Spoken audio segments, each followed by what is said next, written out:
తాకట్లో ఉన్న బంగారాన్ని విడిపించి ఆ రోజున మార్కెట్ ధర కట్టి మిగిలిన డబ్బును మీకు అందిస్తుంది కొమ్మూరి గోల్డ్.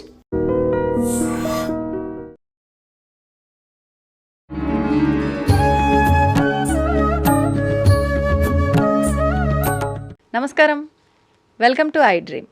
ధర్మ మార్గం విత్ విజిత కార్యక్రమానికి స్వాగతం.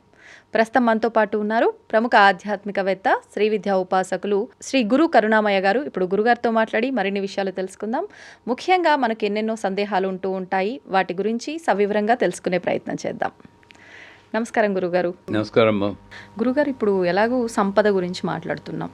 మరి సంపద అంటే ప్రస్తుతం మేమందరం అనుకునేది ఒక డబ్బు మాత్రమే. ఐశ్వర్యం అన్నా సంపద అన్నా కూడా అంటే ఆనందము అన్నీ కూడా ఉంటేనే ఒక సంపద నిజంగా. మరి ఇవన్నిటికీ ఆధారం ఎవరు అంటే లక్ష్మీ అమ్మవారు. లక్ష్మీ అమ్మవారి ఇంట్లో స్థిరంగా ఉండదు, ఆమె చెంచలం అంటారు. మరి నిజంగా ఆమెని అలా తీసుకొచ్చి మన ఇంట్లో తిష్ట వేసి కూర్చోబెట్టుకోవచ్చు అంటారా? ఎలా సాధ్యపడుతుంది? ఏదైనా మంత్రం ఉందా అండి దానికి? నేను ఏదో వీడియోలో చూశాను, ఈ వేరు మీరు ఇంట్లో ఉంటే లక్ష్మీదేవి మీ ఇంట్లో దొల్లుతుంది, అవును, ఈ తాళం కుబేర తాళం చెవి ఇవన్నీ వస్తుంటాయి. ఇదంతా కూడా వాళ్ళని నేను తప్పు పట్టడం. ఆ పెట్టి వాళ్ళు కూడా అమ్మవారి స్వరూపాలు. నువ్వు ఎంతవరకు మాయలో పడతావు, ఆవిడని వదిలేసి పక్కదారి చూస్తావా, అదే ఆవిడకి కావాలి. ప్రతి ఒక్కడూ మాయలో పడాల్సిందే, అది ఆవిడకి మహా ఇష్టం. ఆడుకోవడం. జ్ఞానినాంపి చేతాంతి దేవీ భగవతీసా బాలాద్ ఆకృష్య మోహాయ మహామాయా ప్రచతి. ఆకృష్య, ఆ మాయలో పడి మోహం కొట్టుకుంటే ఆమె విలాసంగా చూస్తుంది. బాగుందా? ఎంత పవర్ ఉంది అనుకుంటుంది. అప్పుడైనా సరెండర్ అవుతావా అని. ఇది ఆవిడ అమ్మ యొక్క స్వరూపం. అంచేత ఇప్పుడు లక్ష్మీదేవి అంటే శ్రీ సూక్తం అర్థం చదవాలి. దానికి ఓకే, శ్రీ సూక్తం అర్థం ఎక్కడైనా ఉంటే చదవండి. ఎవరు రాసినా కరెక్ట్గానే రాస్తారు. నువ్వు దేనికి లక్ష్మీదేవి? లక్ష్మీదేవి అంటే డబ్బు కాదు. నా ఇంటికి ఒకడు వస్తే లేదనకుండా అన్నం పెట్టగలిగిన డబ్బు. నేను చేర్చుకుని ఇల్లు కొనుక్కోవడానికి డబ్బు కాదు. ఐశ్వర్యము అంటే క్షుత్పిపాతామనాన్ జ్యేష్ఠాం అలక్ష్మీర్ నాశయామ్యహం అభూతిం అసమృద్ధించ సర్వాన్నిర్ణతమే గృహాన్. ఆ కాలంలో నాకు ఆకలి దప్పికొస్తే అమ్మా ఈ తినడాలు మలమూత్రాల కోసం టైం వేస్ట్ అవుతుంది, అది లేకుండా చేసేవనుకో అనైశ్వర్యం అలక్ష్మి చేరకుండా చేస్తే ఆ టైం కూడా నీ పూజ చేసుకుంటారు. చూడండి వాళ్ళ ప్రేమ ఎలా ఉంది. లక్ష్మి అంటే ఎలా ఇచ్చారు అర్థం అద్భుతంగా. అశ్వదాయి చ గోదాయి ధనదాయి మహాదనే. అశ్వదాయి గుర్రాన్ని కొన్నంత చైతన్యం నాకు నిల్చునే నిద్రపోతుంది, పడుకోదు, కింద పడుకోదు. గోదాయి గోవుకున్న పవిత్ర దాన్ని నాకు. ధనదాయి నా ఇంట్లో ఎప్పుడు గంగాళాలు మోగుతూ ప్రతి ఒక్కళ్ళకి అన్నదానం చేసి అంత ధనం నాకు. ఇది ఐశ్వర్యం అంటే. మరి ఎప్పుడు వస్తుంది? నెంబర్ 1, అసలు మనకి అర్హత ఉందా లేదా, వీడికి ఇచ్చి కూడా ఉందా లేదా అని ఆవిడ చూసుకుంటుంది. నేను అమ్మవారి యొక్క మెసెంజర్ కింద మారాలి, మెస్సయ్యా కింద. ఎలా గురుగారు? అంటే అమ్మవారు డైరెక్ట్గా బిందుల్లో పోసేది కదండి ఈ రోజుల్లో. అవునా కాదా? పోసిన ఇన్కమ్ ట్యాక్స్ వాళ్ళు పట్టుకుంటారు. అంచేత ఇవి వాక్యాలు వాళ్ళకి ఇవ్వాలని చెప్పి బిందుల్లో దొరికినా కూడా అంచేత అది లాభం లేదు. అంచేత ఏం చేస్తుంది, ఎవరిలో ఒకళ్ళు మంచి వాళ్ళని సెలెక్ట్ చేసి వాడికి ఇచ్చి గుణం ఉంటే, నాడార్ అని చెప్పి కొంతమంది, బాలసుబ్రహ్మణ్యం అని తమిళనాడులో ఉన్నారు, ఆయన ఎంత గొప్ప మనిషి అండి నిజంగా.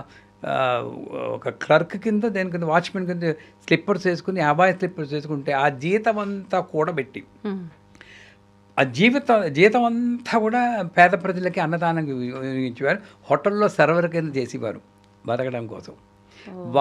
ఆయన యొక్క దానగుణం చూసి వరల్డ్ ఏదో ఆర్గనైజేషన్ మర్చిపోయాను, వాళ్ళు కొన్ని కోట్లు ధనం ఇచ్చారు గిఫ్ట్ కింద. మరి ఎవరైనా ఏం చేస్తారు కోట్లు వస్తేనో? మొత్తం అంతా కూడా మళ్ళీ ఫండ్ కింద ట్రాన్స్ఫర్ చేశారు. ఇప్పటికీ ఉన్నారు మెడ్రాస్లో. చాలా తక్కువ మందికి ఉంటుంది గురుగారు. అప్పుడు రజనీకాంత్ సినిమా యాక్టరు నన్ను మీ దత్తత కింద తీసుకోందని అడిగారు. అంటే ఎంత ఫేమస్ అయ్యారు, ఇప్పటికీ ఉన్నారు. అది మహానుభావం. అలాంటి వాళ్ళకి మరి మామూలు స్కూల్ వాడికి కోట్లు ఎలా ఇచ్చారు ప్రపంచంలో. మ్మ్. ఇది ఐశ్వర్యం. ఎప్పుడు వచ్చింది? నాకు ఇచ్చి కూడా ఉంటే వస్తుంది. మ్మ్. నేను ₹1,00,000 ఇస్తే ఎవడైనా ఇవ్వగలడు అనుకోకు. 100 రూపాయలున్నా కూడా నువ్వు ఇవ్వాలి. అవును, నెంబర్ 1. నిజం. తర్వాత ఇల్లు శుభ్రంగా ఉండాలి. మ్మ్. నేను అమెరికాలో ఒకళ్ళ ఇంటికి వెళ్ళాను. మ్మ్. వాళ్ళ ఇంట్లో చాలా ఫైనాన్షియల్ ట్రబుల్స్ ఉన్నాయన్నమాట. గురువుగారు చాలా ఇబ్బందులు ఉన్నాం, మీరు వచ్చి ఏదైనా హోమం చేస్తారా అన్న. వస్తానమ్మా, ఇంటికి వస్తాను. చూస్తే 6 వీసీఆర్లు, ఆ రోజుల్లో వీసీఆర్లు అని ఉంటాయి, క్యాజెట్లు, అవును, వీసీఆర్లు, 2-3 DVD player కుర్చీలు, కుర్చీల మీదేమో తువ్వాళ్ళు, చెత్తగా ఉందన్నమాట. ఆ. చెప్పాను, 1 నెల టైం ఇస్తాను, మొత్తం అంతా ఒక్కొక్కటే ఉంచుకొని మిగతా అన్నీ విసిరేయండి, కొత్తవైనా సరే ఇచ్చేసేయండి, నీట్గా పెట్టుకోండి, ఈ తువ్వాళ్ళు ఇవన్నీ పెట్టి, అప్పుడు తర్వాత అవసరం ఉంటే నేను చేస్తాను. మీరు నెమ్మరు. ఒక 2 నెలల తర్వాత వెళ్ళాను. అక్కర్లేదు గురువుగారు, బ్యాంక్రప్సీ పెట్టేసి మళ్ళీ వేరే దీంట్లో మళ్ళీ స్టార్ట్ చేసాం, బ్రహ్మాండంగా ఉంది బిజినెస్, ఇంకా అక్కర్లేదు అన్నాడు. అంటే పెద్దగా ఏం చేయాల్సిన ఏమీ పని చేయలేదు. లేదు. నువ్వు శుచి శుభ్రత, ఆ. ఎంత ఒక్క రూములో ఉన్నా సరే. నా చిన్నప్పుడు నేను పెంకుటిల్లో ఉండేవాడిని, మ్మ్. నేను బాగా చిన్నప్పుడు. ఆ ఇంట్లోనే ఒక్క రూములో ఒక అరవ్వ ఫ్యామిలీ ఉండేవి. తల్లి, తండ్రి, 2 కొడుకులు, 1 కూతురు, 5గురు ఒకే రూమ్. ఆ. పైకి తెలిసేది కాదు, ఎంత నీట్గా ఉంచుకుంటారు. అంతే శుచి శుభ్రత ఉండాలి. తర్వాత నువ్వు మాట్లాడి వాక్కు, మీరు లక్ష్మీదేవి ఎలా వస్తుందంటే, పాపం వాళ్ళు చూసి వాళ్ళు డిసప్పాయింట్ అవుతారేమో ఇదని వింటే. ఏదైనా మంత్రం చెప్తారో, హ్రీం మహాలక్ష్మి అయినా, ఓం హ్రీం హ్రీం, పని చేస్తుంది. నువ్వు ఇది చెప్పు, తర్వాత వస్తాను దానికి, ఆ. ముందుది చెయ్యి. మ్మ్. శుచి శుభ్రత మెయింటైన్ చేయి. ఎప్పుడున్నా పాత చీరైనా సరే ఉతికింది కట్టుకో, చిరిగిందైనా ఉతికింది కట్టుకో, మ్మ్. నీట్గా ఉంచుకో. ఎవరైనా వస్తే భోజనం టైంకి వస్తే నీకున్నది ఏదో పెట్టు, ఆ కుచేళ్ళు అటుకులు పెట్టినట్టు, అంతే. లేదని చెప్పకు, నువ్వు మానుకునేనే పెట్టు. మ్మ్. ఇంత దానగుణం ఉండాలి. వాక్కు ఎప్పుడు పాజిటివ్గా మాట్లాడు, శుభ్రంగా మాట్లాడు. అమ్మవారి నామం, ఎలా ఉన్నారు మీరు అడిగితే విజిత్ గారు అంటే, బాగున్నాను అనకండి, అమ్మ దయవల్ల బ్రహ్మాండంగా ఉన్నాను. ప్రతిసారి అమ్మ అమ్మ అమ్మ అమ్మ. మీ నుంచి ఇదే సమాధానం వస్తుంది ప్రతిసారి. అలా కాదు, మీ ఫోన్ చేసినప్పుడల్లా నేను అదే చెప్తాను, అవును. అమ్మ దయవల్ల. ఆ టైంలో నాకు జ్వరం అవ్వచ్చు, ఇంకోటి హాస్పిటల్లో ఉన్నప్పుడుగా ఫోన్ చేశారు, అమ్మ దయవల్ల బ్రహ్మాండంగా ఉన్నాను. ఎవరికి వస్తుందండి, హాయిగా పెద్ద బెడ్, నర్సులు వేళకి ఇంత ఫుడ్ ఇస్తున్నారు. అక్కడ కూడా మీరు అయ్యో భోగం అది. ఇక ఎప్పుడు ఎన్నాళ్ళు బతకాలో ఆవిడ చూసుకుంటుంది. ఈ భోగం ఎవరికి కాదు, దొరకునా ఇటువంటి సేవ. ఎప్పటికి కప్పు వెళ్తుంది, లేకపోతే రోజు నేనే కప్పుకోవాలి, ఆవిడ కప్పు వెళ్తుంది.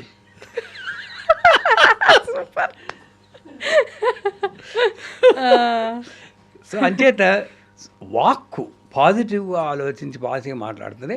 ఈ 3 మెయింటైన్ చేస్తూ, ఒకటి ఇచ్చి గుణం, శుచి శుభ్రత, వాక్కు మంచిగా మాట్లాడడం చేసి, అరవకుండా దెబ్బలాడకుండా ఉంటే వాయుమండలం శుద్ధి. ఇప్పుడు ఒక మోడీ రావాలనుకోండి, ప్రైమ్ మినిస్టరు, మొత్తం రోడ్లన్నీ దురిచేస్తారు, అన్నీ చూస్తారు. మీ ఇంటికి వస్తున్నారు అనుకోండి, మీ ఇల్లు ఎలా పండుకుంటారు? అద్దంలా తయారు చేయించుకుంటారు కదా, అప్పు చేసైనా సరే ఎవరైనా క్లియరెన్స్ వెళ్తుంది చేయించుకుంటాం. మరి అమ్మవారు వస్తుందంటే నేను ఈ ఇల్లు ఎలా ఉంచుకోవాలి? వాయుమండలాన్ని శుభ్రపరచాలి. అంచేత నా వాక్కు శుభ్రంగా ఉండాలి. వాయుమండలాన్ని అశుద్ధపరిచే గట్టిగా అరవడాలని మానేసి కొన్నాళ్ళ పాటు, 1 నెల రోజుల పాటు చేయండి. ఈ సాధన ముందు చేయండి. తర్వాత నేను చాలాసార్లు చెప్పాను, మీకు చెప్పానో లేదో కానీ, ఏలకుల మాల అని చెప్పి వెంకటేశ్వర స్వామికి ఏలకుల మాల వేయడం, లేదా శుక్రవారం కిస్మిస్ పళ్ళు తీసుకుని, ఎండు ద్రాక్ష తేనెలో కొంచెం ముంచి, ఓం శ్రీం హ్రీం శ్రీం కమలే కమలాలయే ప్రసీద శ్రీం హ్రీం శ్రీం ఓం మహాలక్ష్మి అని మంత్రం ఉంది. అది దీక్ష తీసుకోవాలి, గురువు గారి దగ్గర దీక్ష తీసుకుని. కానీ లేదా దీక్ష అక్కర్లేదు అనుకుంటే హ్రీం మహాలక్ష్మి నమః, హ్రీం ఇక్కడ నుండి ఆ శబ్దం ఉంటే చాలు. దాంతో అమ్మవారికి పూజ చేసి 108 సార్లు చెప్పి ఆ కిస్మిస్ పండునే మీరు ప్రసాదం కింద తినాలి. ఎన్ని కిస్మిస్లు పెట్టాలనేది 108. అంటే మీరు అనొచ్చు డబ్బులు లేనప్పుడు 180 కిస్మిస్లు అంటే ఈ రోజుల్లో ఎంత ఖర్చు అండి? కిస్మిస్ల సంగతి పక్కన పెట్టండి గురువుగారు, ఏదో రకంగా ఒకసారి ఒక 1/2 కేజీ తెచ్చిపెట్టుకుంటే అయిపోతుంది, కానీ ఏలకుల దండ మరి. ఒక ఆవిడ ఈ వీడియో చూసి కమెంట్ కూడా చేసి అసలే డబ్బు లేకుండా పోతే ఆ మహానుభావుడు ఈ ఏలకులు కొలమంటున్నారు ఎక్కడిది అని. మనసు ఉంటే మార్గం ఉంటుంది, ఎలాగో అలా వస్తుంది.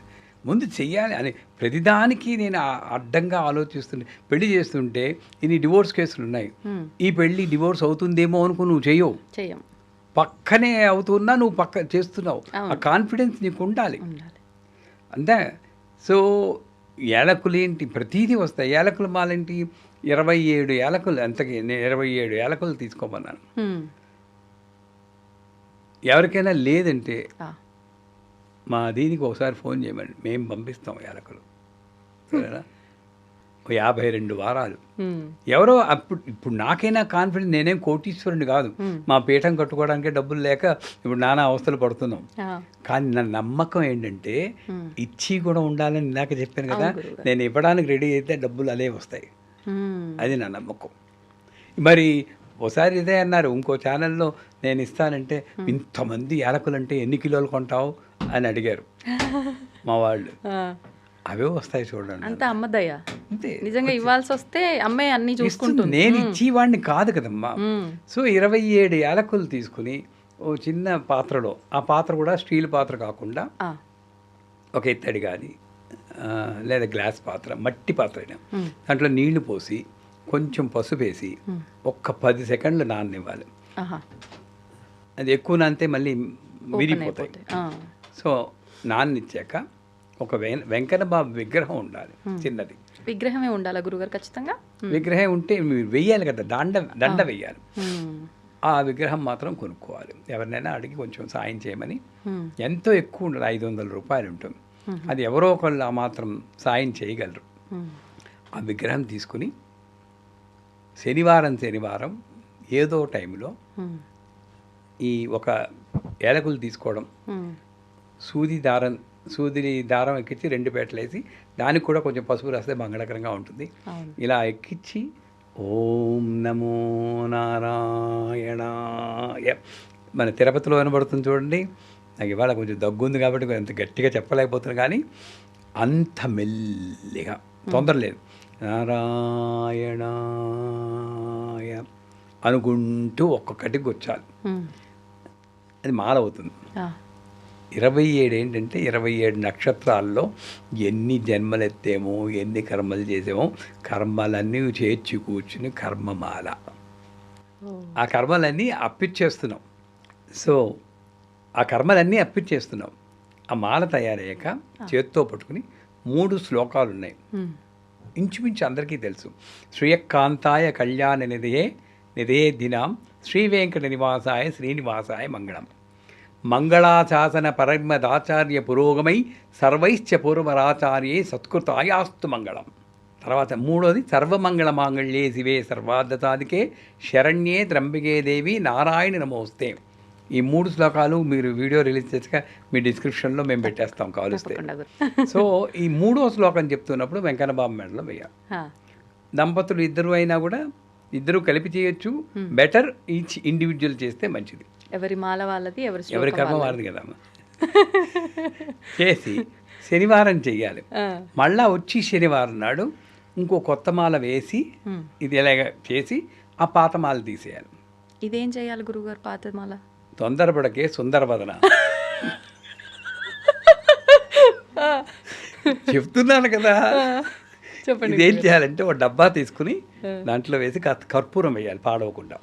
52 వారాలు చేశాక 52 మాలలు వస్తాయి. అప్పుడు ఒక హోమం చేయాలి, ఓం నమో నారాయణ స్వాహ అని.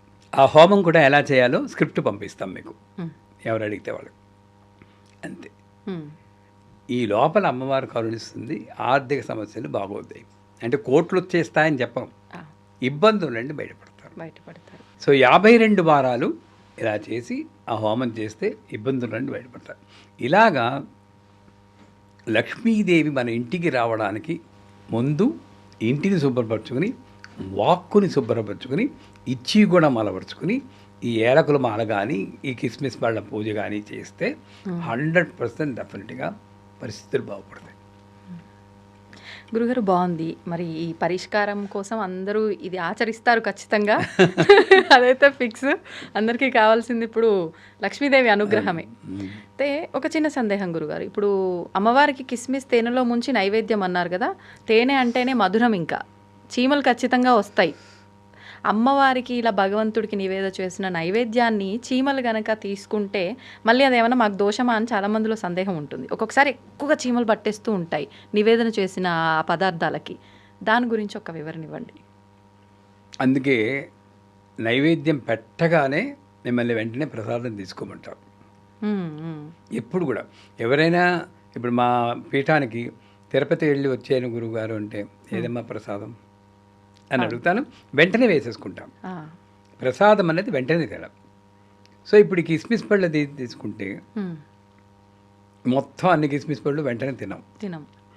ఒకవేళ అక్కడ వదిలేస్తే చీమలే వచ్చాయి అనుకోండి, ఆ బ్రహ్మకిడిదర్ని వర్ణాశ్రమ విధాయిని, ఆ చీమను పుట్టించిన తల్లి అక్కడ ఉంది.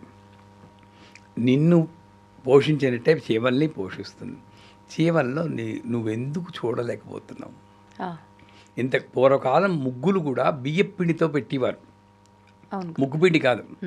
ఇప్పుడు ముగ్గుపిండికి లేదు, బియ్యపిండి లేదు, పెయింటర్ వచ్చి పెయింట్ చేసేస్తున్నాడు, అంతే పోయింది. అంటే దాని వెనకాతల ప్రిన్సిపల్ మనకు తెలియట్లేదు.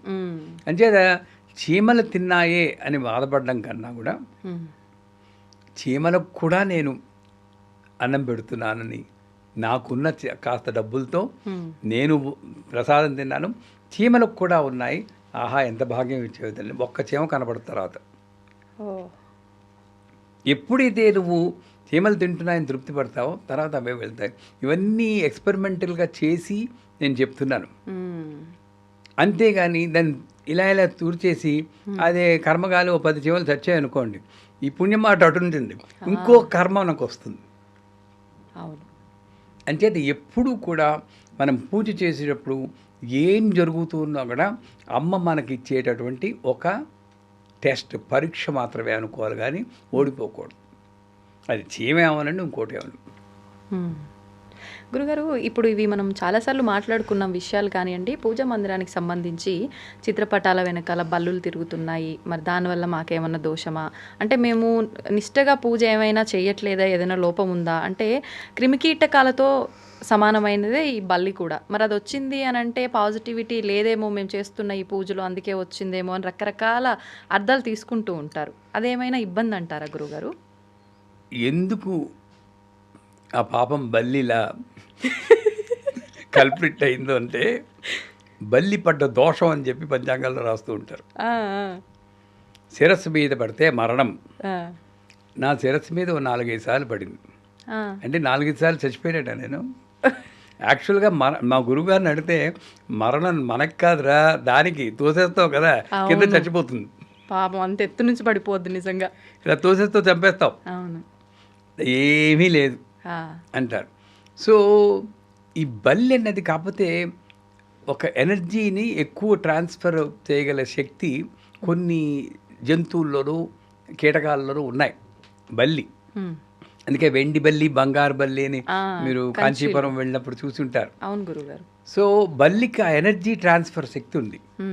కానీ ఇప్పుడు ఒక పటం వెనకాతలో ఒక బల్లి వచ్చింది అనుకోండి, దాన్ని నేను నెగిటివ్లోనే ఎందుకు తీసుకోవాలి? ఆ బల్లి రూపంలో కూడా అమ్మ, ఇప్పుడు ఎగ్జాంపుల్ చూస్తాను, ఓ పూజ చేస్తున్నారు, ఆ పూజ చేస్తుంటే తప్పని పువ్వు కింద చేతిలోనే పడిపోయింది. అమ్మో నేనేదో తప్పు చేశాను అందువల్లే పువ్వు కింద పడిపోయింది అనుకుంటాం. అదే నువ్వు అమ్మవారి ఫోటో మీద పెట్టాక పడింది అనుకోండి, వెంటనే రీల్స్ తీసేసి ఫేస్బుక్లోను దాంట్లోనూ ఇన్స్టాలోను ప్రొమోట్ చేసి ఎంతమంది లైక్ చేస్తారో చూస్తాం. అంటే పడడం మాత్రం ఒకటే, ఎక్కడి నుండి పడితే ఒకటే, అక్కడి నుండి పడితే. సో ఇక్కడెక్కడో తప్పు ఉంది మన ఆలోచనలో. నేను పూజ చేసేటప్పుడు ఏ జంతువు వచ్చినా సరే, సాయి కూడా సాయి చరిత్రలో ఒకసారి అంటారు, సాయి నేను ఇన్నిసార్లు నేను చెప్తున్నాను రా రా రా అని పెడతానంటే నువ్వు రావేంటి నా ఇంటికి రొట్టి చేద్దానికంటే 3 సార్లు వచ్చాను, కర్రతో కొట్టి తరిమిస్తే నన్ను ఏం చేయమన్నా అన్నాం, కుక్క రూపంలో వచ్చాను. ఇవన్నీ చదువుతాం, సాయి చరిత్ర పారాయణ చేస్తాం. అవును గురుగారు. తీసుకొచ్చేటప్పటికి ఉడతలో ఉంది రాముడు, ఇవన్నీ ఎందుకు వచ్చాయి గీతలు ఎందుకు వచ్చాయి, రాముడు నిమిరేడు అంటాం. ఏ జంతువులోనైనా అసలు పురాణం ఉన్నా లేకపోయినా అది అమ్మ సృష్టి అనుకున్నప్పుడు అసలు ఒక లాజిక్గా నేను ఆలోచించాను. పూజ చేసినప్పుడు నాకు ఎందుకు చెడు జరగాలండి? అసలు శ్రీచక్రం ఇంటికి తీసుకొచ్చాను, 70 ఏళ్ళ మా నాన్నగారు మామగారు పోయారు, శ్రీచక్రం మీకు ఇచ్చేస్తున్నానని మొన్ననే ఒకళ్ళు రాశారు, తప్పకుండా ఇచ్చేయండి అమ్మా, ప్రసాదం లేని వాళ్ళకి నేను ఇస్తాను ఫ్రీగాను, ఇచ్చేయండి అన్నాను. అంటే శ్రీచక్రం రావడానికి ఈ నా నాన్నగారు మామగారు పోవడానికి సంబంధం ఏంటని అసలు? ఇది రాకపోతే బతికిపోతారా? ఇదే నిజంగా సంబంధం ఉంటే బోల్డ్ క్లూలెస్ మర్డర్స్ జరిగి వాడిని చంపాలంటే శ్రీచక్రం తీసుకొస్తే వాడు చచ్చిపోతాడు కదా, అంతే కదా, ఎవడు కొనుక్కోలేడు. అప్పుడు నమ్మరు ఇవన్నీ మళ్ళీ. అసలు ఏం లేదు. అంచేత బల్లి కనబడితే పాజిటివ్ నెగిటివ్ ఆలోచించకుండా నన్ను అడిగితే పిచ్చో వెర్ర అనుకోకండి, ఆ బల్లికి నమస్కారం పెట్టుకోండి. స్వామి అలా వచ్చాడు అనుకోని ఏం రాకూడదా? రావచ్చు గురుగారు, ఏ రూపంలో అయినా ఉండొచ్చు అని చెప్పి అన్నారు కదా. అది దేవి చండీ సప్తతిలో 10వ అధ్యాయంలో 11వ అధ్యాయంలో చెప్తుంది, నేను భ్రామరి రూపంలో వస్తాను, నిన్న ఆ రాక్షసుని రక్షిస్తాను, శాకంబరి కాయగూరల కింద వస్తాను, ఆకుల కింద వచ్చి నిన్న రక్షిస్తాను, శాకంబరి అని పిలుస్తారని చెప్పుకుంటాను. అది చూసేకైనా సరే, అది చదివేకైనా సరే మనకి ఏ రూపంలోనైనా అమ్మవారు రాగలదు అన్న నమ్మకం నాకు రాగాలి. అప్పుడు ఇటువంటి డౌట్స్ సందేహాలు మనకు రావు. గురుగారు సరే, మరంటే ఒక జీవి వచ్చింది కాబట్టి ఆ జీవిలో కూడా మనం స్వామిని చూడాలి, అమ్మని చూడాలి, చూస్తున్నాం కాబట్టి అది తప్పులేదు. కొన్నిసార్లు విగ్రహ రూపంలో ఉన్న అమ్మవారి ప్రతిమలే కింద పడి విరిగిపోవటం లాంటివి జరుగుతూ ఉంటాయి, లేదు పూజ రూమ్లో పసుపు కుంకుమల చేతిలోంచి కింద పడిపోతూ ఉంటాయి. మరి ఇది అంటే అపశకునంగానే చాలా వరకు భావిస్తాం, దీన్ని కూడా పాజిటివ్గా తీసుకోమంటారా? విగ్రహం కానీ ఫోటో కానీ కింద పడిపోతే హాయ్ అని గంటమని ఎవడు చెప్పడు, పాజిటివ్ కాదు, కొంచెం బాధ కలిగించే విషయమే. కానీ కర్మ సిద్ధాంతం ప్రకారం ఒక వస్తువు, ఒక వ్యక్తి, ఒక స్థలము మనకి ఎంత రుణం ఉందో అంతవరకే ఉంటుంది. మీకు ఎంత రుణం ఉంటుందో ఆ స్థలంలో మీరు అంతే ఉంటారు, తర్వాత ఖాళీ చేసి వేరే చోటికి పోతారు. మీ ప్రమేయం లేదు. వ్యక్తులు అదృశ్యమైపోతూ ఉంటారు, చేతిలో పళ్ళెం విరిగిపోతుంది. అంటే చరాచర వస్తు ప్రపంచంలో అమ్మ ఉంది కాబట్టి ఆ అచరం అంటే జీవం లేనటువంటి పళ్ళెనికి నాకు అంతే రుణం. అలా అనుకోండి, నా పెళ్ళిలో కొనుక్కున్నది పోయిందని మంచం ఎక్కేస్తూ ఉంటారు. అవునా?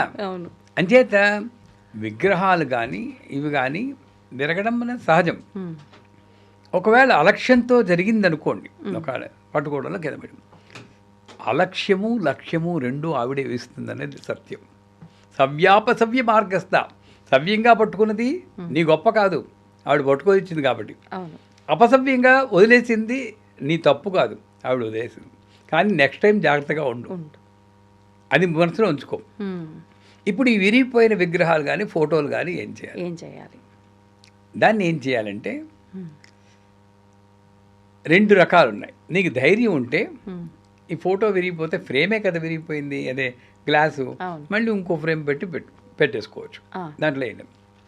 విగ్రహం విరిగిపోతే ఓ చెయ్యో ఏదో విరిగింది, వాల్మారిలో పెట్టుకో. మీ కుర్రాడికి కాలు చేయి విరిగితే ఇంట్లో చెట్టు కింద పెట్టేస్తావా, దేవాలయంలో వదిలేస్తావా? ఆవిడని ఎక్కడ పెడుతున్నారు? మీరు రోడ్లో వెళ్తుంటే పాపం సాయిబాబాలు, గణేశులు, చేతులు విరిగిన కాళ్ళు విరిగిన చెట్ల కింద కనబడుతూ ఉంటారు మనకు దేవుళ్ళు. అవును గురుగారు. అంటే వాడి భయం, అది విరిగితే అశుభం అని. నేను ఇందాక ఒకసారి ప్రాణప్రతిష్ఠ గురించి మనం మాట్లాడుకుని చెప్పాం. అది విగ్రహం కాదు అమ్మ అనుకున్నప్పుడు నేను అమ్మని ఎలా వదుకుంటాను? మరి పూరిలో జగన్నాథ్ ఎలా ఉంటాడు? అవును, చేతులు లేకుండా. అవునా కదా? మరి ఆ విగ్రహం నేను ఇచ్చేస్తున్నప్పుడు ఈ విగ్రహానికి ఒక చెవి విరిగితే నేను ఎందుకు పాడేస్తున్నాను? జగన్నాథుడే వస్తున్నాడేమో అనుకోవచ్చు కదా. అంటే ఇంక ఇలా ఉంటే పూజకు పనికిరాదు, నీ మనస్సు కుదరదు కాబట్టి అక్కడ పెట్టేసేయచ్చు. మా ఇంట్లో ఆంజనేయ స్వామి విగ్రహం బేస్లో కొంచెం విరిగింది, అయినా నేను మానలేదు, 10 ఏళ్ల నుండి పూజ చేస్తున్నాను, నాకు బాగానే ఉంది. అంటే కష్టాలు రావా అంటే ప్రతిదీ కష్టం సుఖం వస్తూనే ఉంటాయి. దాన్ని నీ ఆధ్యాత్మిక రిలేట్ చేయకూడదు. నాకు వచ్చి సంఘటన అంతా కూడా నేను చేసుకున్న కర్మ వల్లే వస్తుంది. ఇప్పుడు నేను చేసే పూజలు పుణ్యాన్ని ఇస్తాయి, నెక్స్ట్ జన్మ అంటూ ఉంటే మంచిగా మంచి జన్మ వస్తుంది అంతే. అంతేగాని ఇది దీనివల్ల జరిగిందంటే నేను ఒప్పుకోను. ధన్యవాదాలు గురుగారు. నమస్కారం. And for more videos, Please subscribe to iDream. Please subscribe to iDream. Please subscribe iDream. And please subscribe to iDream. For more videos, subscribe to iDream. please like, share, and subscribe to the channel. Congratulations, iDream. Subscribe to iDream. Subscribe to iDream. So subscribe to iDream Media. iDream की iDream team अंदर की huge congratulations. Please subscribe iDream Media. Please subscribe to iDream. Subscribe iDream. Please subscribe to iDream. iDream అంటే నా కళల ఛానల్ను subscribe చేసుకున్న నోరు తిరుగుతలేదు, మీరైతే గంట గుర్తు కొట్టండి. For more such videos, please subscribe to iDream. Subscribe to iDream. Please subscribe to iDream. Please subscribe iDream Media. Please do subscribe to iDream. Please subscribe to iDream Media. For best entertainment and information, please subscribe iDream. And don't forget to subscribe to iDream.